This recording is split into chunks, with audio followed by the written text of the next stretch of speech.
सभी बच्चों को सुप्रभात में Roopnarayan Sharma Resonance PCCP division Hindi faculty. और बच्चों आज नए टॉपिक के साथ क्लास 8th वसंत भाग 3 इसका हमने टॉपिक लिया है, 9वां टॉपिक है। और इस 9वें टॉपिक में किसका है पहले तो देखना है, संत कबीर दास की साखियां। बच्चों साखियां शब्द का मतलब क्या होता है?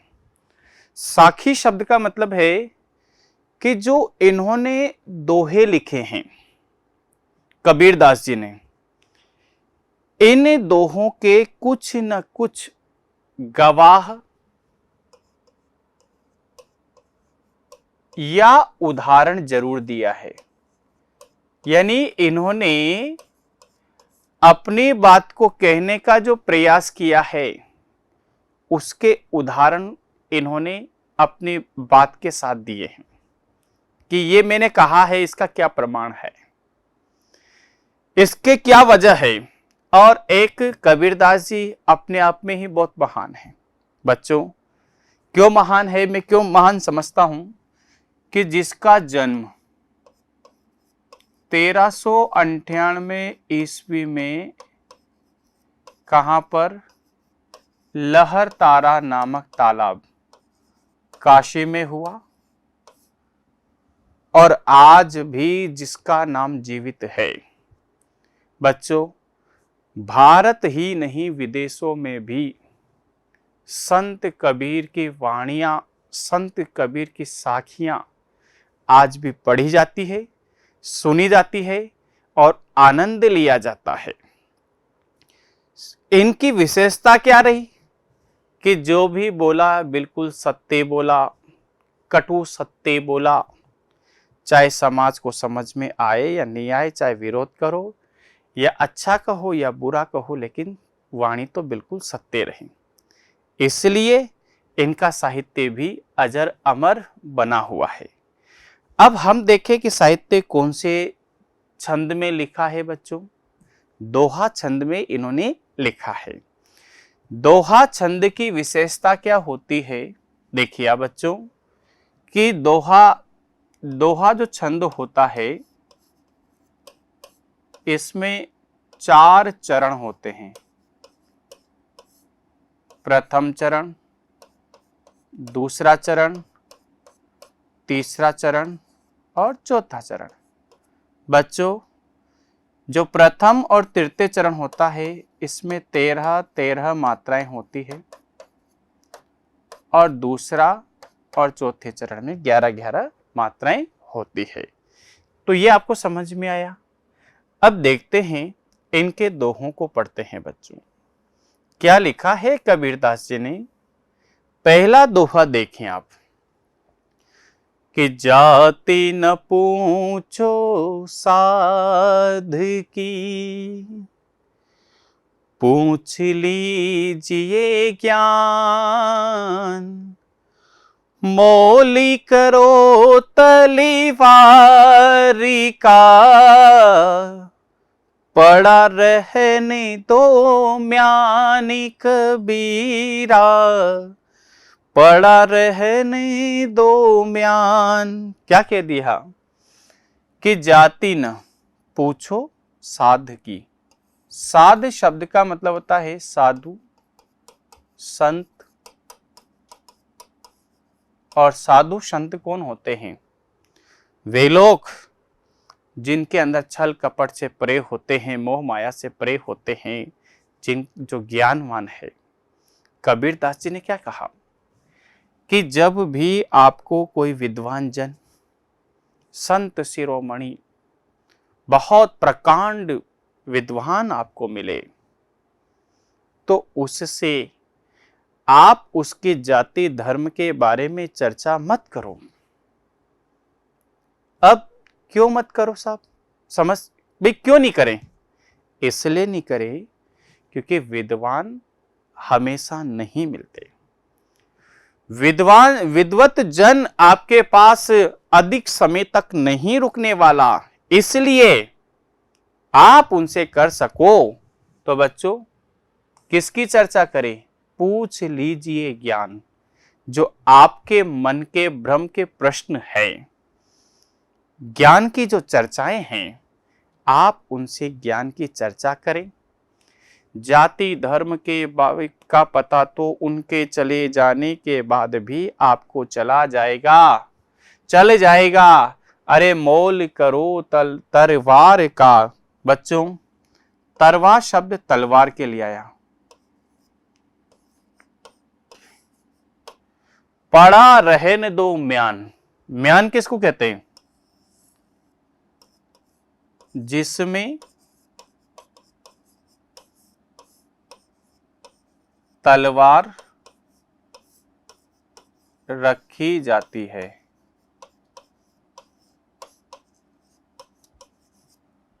उसको क्या कहते हैं? म्यान कहते हैं। तो पड़ा रहने दो म्यान, इसका मतलब है कि कोई भी व्यक्ति बाजार में तलवार खरीदने के लिए जाता है तो उसकी जो म्यान है जिसमें तलवार रखी जाती है, अरे उसके दाम कोई नहीं पूछता। तलवार के साथ म्यान तो अपने आप ही उसके साथ आ जाती है। इसीलिए जाति धर्म का पता तो आपको स्वतः ही चले जाएगा। इसलिए आप उनसे ज्ञान की ही चर्चा करें। बच्चों, पहला दोहा समझ में आया आपको? हाँ, फिर दूसरे दोहे में क्या कहने का प्रयास किया है कि आवत गारी एक है, उलटती हो हे अने, कह कबीरी नहीं उलटिए, वही एक की एक कबीरा, वही एक की एक। क्या कह दिया कि आवत गारी एक है। बिल्कुल मैं मानता हूं। गारी शब्द का मतलब क्या होता है? अपशब्द। जैसे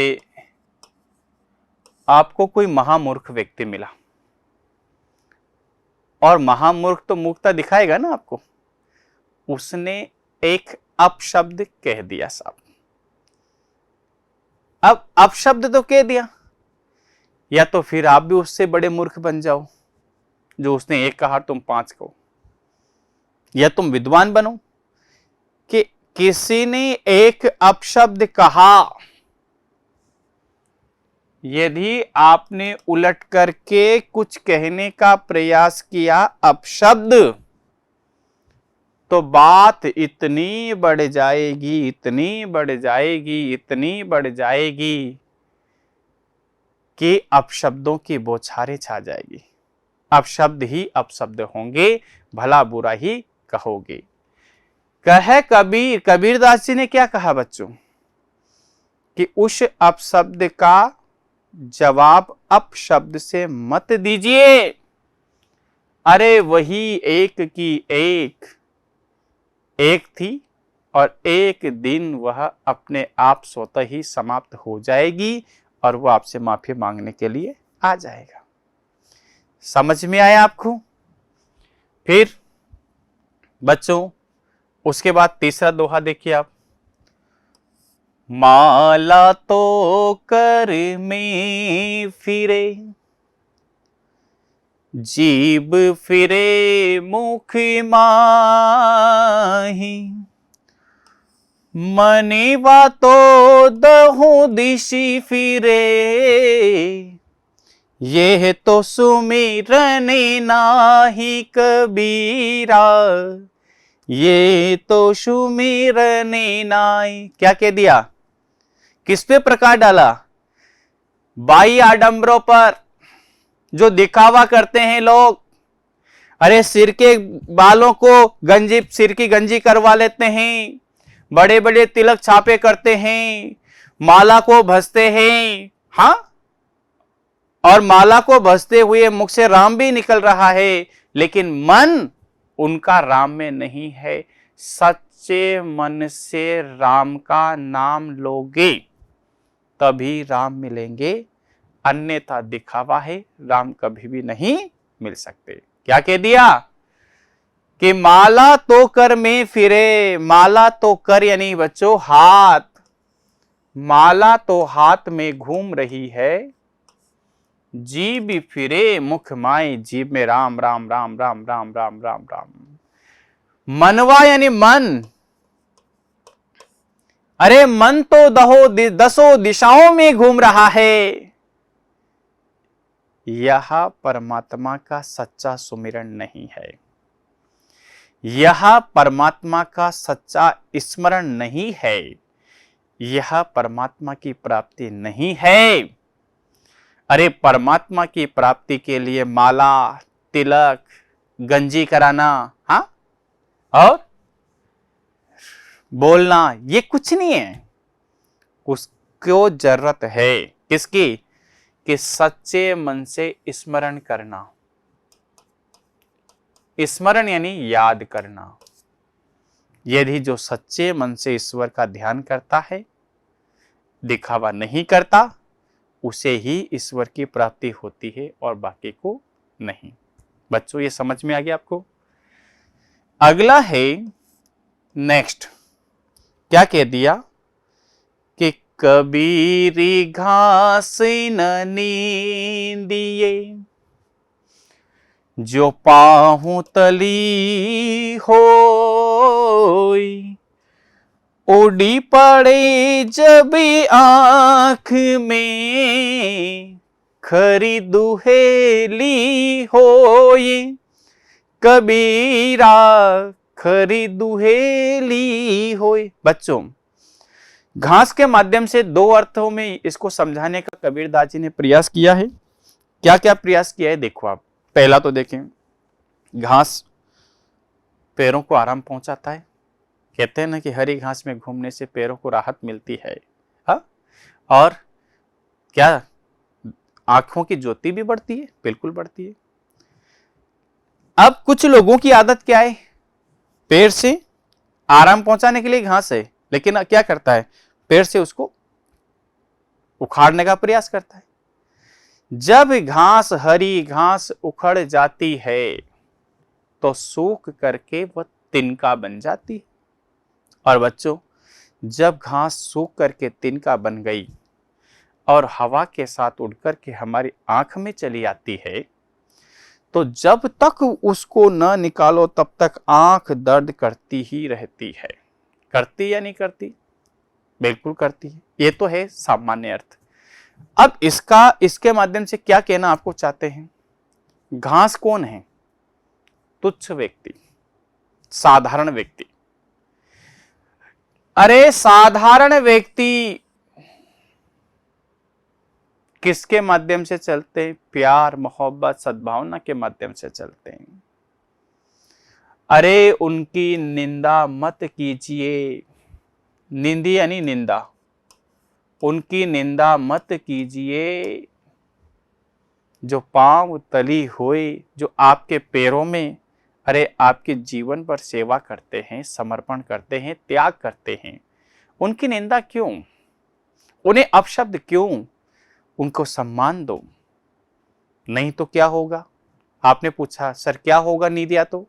बच्चों उड़ी पड़े जब आंख में, कि जिस तरह से तिनका आंख में आने के बाद जब तक बाहर नहीं निकल जाता तब तक वह दर्द करता रहता है, उसी तरह से एक साधारण व्यक्ति भी जब उसका अपमान अति पर हो जाता है तो आंखों में चुभने लगता है।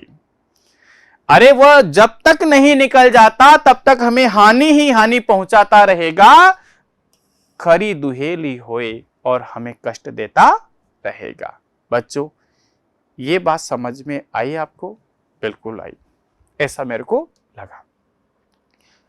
फिर आगे क्या कहते हैं कि जग में बेरी कोई नहीं।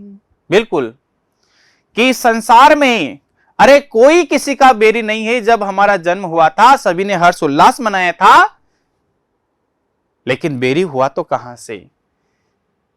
जो मन शीतल होए। बेरी किसका नहीं होता? जिसका मन शीतल होता है उसका कोई शत्रु नहीं होता है। या आपा को डारी दे, बच्चों आपा यानी होता है घमंड। डारी का मतलब होता है छोड़।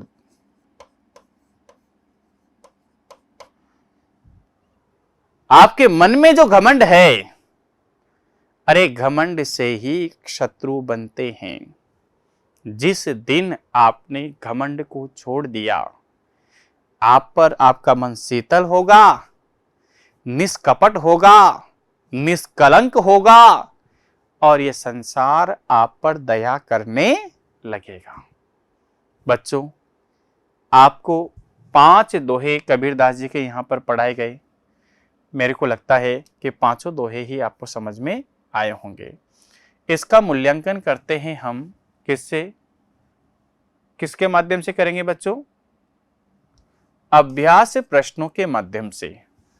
क्वेश्चन नंबर 1 पाठ से चलते हैं कि तलवार का महत्व होता है, म्यान का नहीं।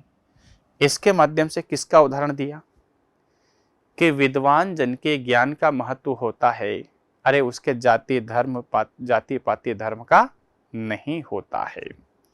क्योंकि जाति पाति धर्म ये तो केवल मात्र दिखावा है, इसके अलावा कुछ नहीं। सही ज्ञान की पहचान तो उसकी विद्वता से ही होगी। ये बात समझ में आ गया बच्चों?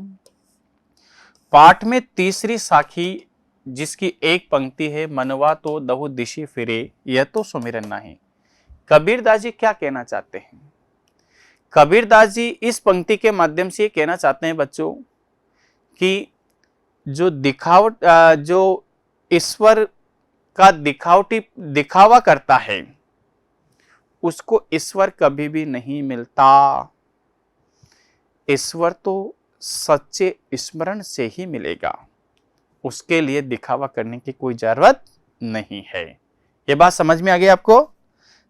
क्वेश्चन नंबर 3, कबीर घास की निंदा करने से क्यों मना करता है? क्यों मना करता है? कबीर घास की निंदा करने से इसलिए मना करता है क्योंकि यहाँ पर जो घास है वह तुच्छ व्यक्ति है। यदि उनको समाज में सम्मान नहीं दिया जाएगा तो उनके अंदर हीन भावना का जन्म होगा और वह समाज को हमेशा कष्ट ही पहुंचाएंगे। जिस तरह घास को उखाड़ने से तिनका बन आंख में वो क्या करती है, दर्द पैदा करती है, उसी तरह वह भी समाज में दर्द पैदा करेंगे।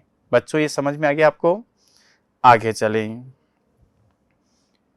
क्वेश्चन नंबर 4 देखें, मनुष्य के व्यवहार में ही दूसरों के विरोधी बना लेने वाले दोष होते हैं।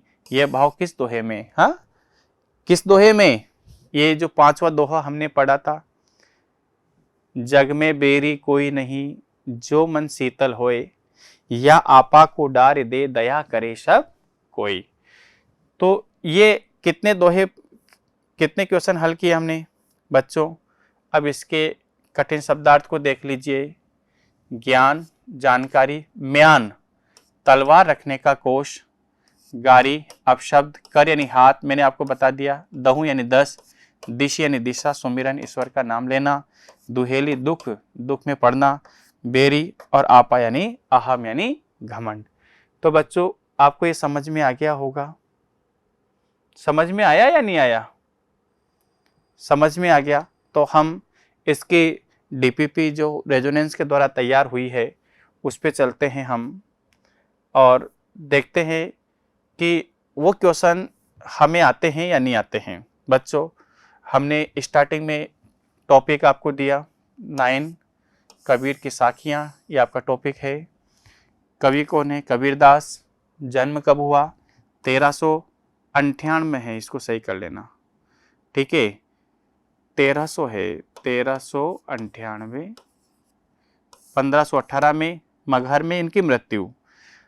अब ये कठिन शब्दार्थ हमने अभी थोड़ी देर पहले पढ़े, तो हमें किस चीज़ को पढ़ना है? जैसे मान लो बच्चों की व्याख्या आपसे पूछी जाए, तलवार और म्यान हमने दोनों फोटो इसमें दिए हैं। पहली व्याख्या के माध्यम से इसकी जाति न पूछो साध की पूछ लीजिए ज्ञान में, मोल करो तलवार का मोल है ये शब्द, पढ़ा रहन दो म्यान। तो प्रसंग कैसे लिखते हैं हम पहले देखना है। कि प्रस्तुत साखी हमारी हिंदी पाठ्य पुस्तक वसंत भाग 3 से ली गई है। इस साखी में इस साखी के कवि कबीरदास जी है। इसमें कवि ने मनुष्य की जाति से ऊपर उठकर उसके गुणों की परख पर ध्यान देने के लिए कहा है। बच्चों, व्याख्या। इसमें कबीरदास जी कहते हैं कि हमें सज्जन पुरुष की उसकी जाति नहीं पूछनी चाहिए, अपितु उसका ज्ञान देखना चाहिए। अर्थात मनुष्य की उसके जाति के आधार पर नहीं, उसके ज्ञान के आधार पर परखना चाहिए, क्योंकि जब हम तलवार खरीदने जाते हैं तो उसकी कीमत म्यान देख करके नहीं लगाते। बच्चों, ये समझ में आ गया आपको? दूसरा देख लीजिए। आवत गारी एक है, उलटत होय अनेक, वही कह कबीर नहीं उलटी है, वही एक की एक। इसमें भी क्या है, प्रसंग प्रस्तुत, तो ये यहाँ तक तो सेम आएगा ही सही। इसमें कबीरदास जी ने अपशब्द सुनकर उस पर ध्यान न देने की बात कही है। तो इसमें देखो आप, इसमें कबीरदास जी कहते हैं कि जब हमें कोई गाली देता है तब वह एक होती है, पर हम पलट करके उसे भी देते हैं तो वह बढ़ते बढ़ते अनेक हो जाती है। इसलिए जब हम उसकी एक गाली पर ध्यान नहीं देंगे तो वह खत्म हो जाएगी, अर्थात वह एक की एक ही रह जाएगी। बच्चों, इसी तरह हमने आपके लिए व्याख्याएं कि बच्चे व्याख्या करना सीखें। अभ्यास प्रश्नों को देखें कि हमें क्वेश्चन आते हैं नहीं आते। टॉपिक का ये क्या है, ये मूल्यांकन है कि हमने उस टॉपिक को कितनी अच्छी तरीके से पढ़ा है। बच्चों, वस्तुनिष्ठ प्रश्न है कि कवि के अनुसार विद्वान से क्या पूछना चाहिए। जाति, नाम, परिवार, ज्ञान, तो ज्ञान की चर्चा करनी चाहिए, पहले दोहे में हमने पढ़ा। दूसरा, माला तो कर में फिरे, पंक्ति में कर शब्द का मतलब मैंने अभी आपको बताया था हाथ। बच्चों, तीसरा, या आपा को डारी दे, आपा शब्द डारी शब्द का मतलब आपा यानी घमंड, डारी यानी छोड़ना, बिल्कुल हो जाएगा। कबीर, फोर्थ है, कबीर ने क्या नहीं उपजने के लिए कहा। बच्चों, घास। और फिफ्थ है, संसार में दुश्मन किसका नहीं हो सकता। किसका नहीं हो सकता? शीतल मन वाले का दुश्मन कोई नहीं हो सकता। तो ये बात समझ में आ गई। वस्तुनिष्ठ प्रश्न हमने यहाँ पर हल किए। बच्चों, इसके बाद है अभ्यास प्रश्न। देखते हैं अभ्यास प्रश्नों को। अति लघुत्तरीय छोटे से छोटे प्रश्न। तलवार और म्यान में से किसका मोल करना चाहिए? आपको पता है तलवार का। दूसरा है, सबकी दया प्राप्त करने के लिए हमें क्या करना चाहिए? घमंड का त्याग करना चाहिए। घमंड का त्याग, ये भी आ जाएगा। अब है बड़े क्वेश्चन, लघुत्तरीय प्रश्न। बच्चों, अर्थ है, मन की शीतलता से दुनिया को कैसे जीता जा सकता है?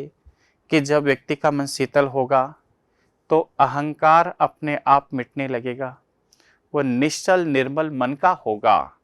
तो जब निश्चल निर्मल मन का होगा तो क्या होगा? वो दुनिया में क्या होगा? उसको सम्मान मिलेगा और दुनिया उसका सम्मान करेगी और उसका कोई शत्रु भी नहीं होगा। बच्चों, अहंकार का त्याग क्यों आवश्यक है? क्योंकि अहंकार क्या करता है? अहंकार हमें अपने आप में क्या देता है? बड़प्पन देता है, और हम अपने को बड़ा और औरों को छोटा मानने लगते हैं, समझने लगते हैं। तो हमारे बहुत सारे शत्रु हो जाते हैं, दुश्मन हो जाते हैं। बात बात पर हम उलझना, क्योंकि हमें क्या है? अपने बड़प्पन पे गर्व है। इसलिए अहंकार का त्याग आवश्यक है ताकि परमात्मा की प्राप्ति हो सके। बच्चों, किस प्रकार सुमिरन भक्ति नहीं है?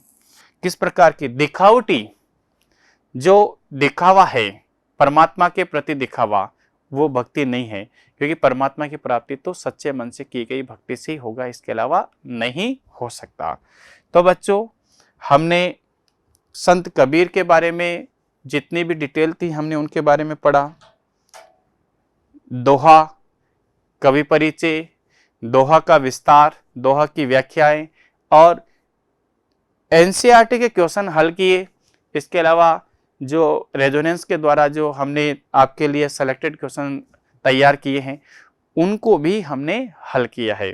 तो आज के लिए इतना ही। सभी बच्चों को बहुत बहुत धन्यवाद, और नई ऊर्जा के साथ फिर वापस मिलेंगे। तब तक के लिए बहुत बहुत धन्यवाद।